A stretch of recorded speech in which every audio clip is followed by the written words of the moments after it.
আসানসোলের হস্তশিল্প মেলায় আগুন লেগে পুড়ে গিয়েছে একের পর এক দোকান। বুধবার দুপুরে একটি খাবারের দোকান থেকে মেলায় আগুন ছড়িয়ে পড়ে। আসবাবপত্রের দোকানে কাঠ বেতের আসবাবপত্র থাকায় দ্রুত আগুন বিধ্বংসী আকার নেয়। দাউ দাউ করে জ্বলতে থাকে কাঠ বেতের চেয়ার টেবিল। নিমেষে ভস্মীভূত হয়ে যায় একের পর এক দোকান। কালো ধোঁয়ায় ঢেকে যায় এলাকা। দোকানিরাই প্রাথমিকভাবে আগুন নেভানোর কাজ শুরু করেন। এরপরেই দমকলের বেশ কয়েকটি ইঞ্জিন গিয়ে আগুন নিয়ন্ত্রণে আনে। দমকল দেরিতে আসার অভিযোগ করেছেন দোকান মালিকেরা। মেলা কর্তৃপক্ষের বিরুদ্ধেও ক্ষোভ প্রকাশ করেছেন ক্ষতিগ্রস্ত ব্যবসায়ীরা। আমরা বারবার ফোন করছি, তারা ধরছে না, ফায়ার অফিস ধরছে না। এখানে বারবার সব খাবারের স্টল পারমিশন হয় না মেলার ভিতরে, এখানে খাবারের স্টল দেদারে আগুন জ্বালাচ্ছে, আগুন জ্বালিয়ে রান্না করছে।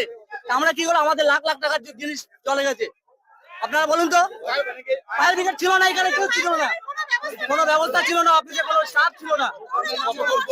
40 মিনিট পরে আমরা 40 মিনিট বালতি ধরে আমরা জল নিভিয়েছি, সব শিল্পীরা করেছে। প্রচন্ড জ্যাম ছিল। আমরা পুলিশ প্রশাসনকে আমি রিকোয়েস্ট করি ট্রাফিকটা দেখার জন্য। এই জ্যামের জন্য আমাদের গাড়িটা একটু ডিলে হয়েছে।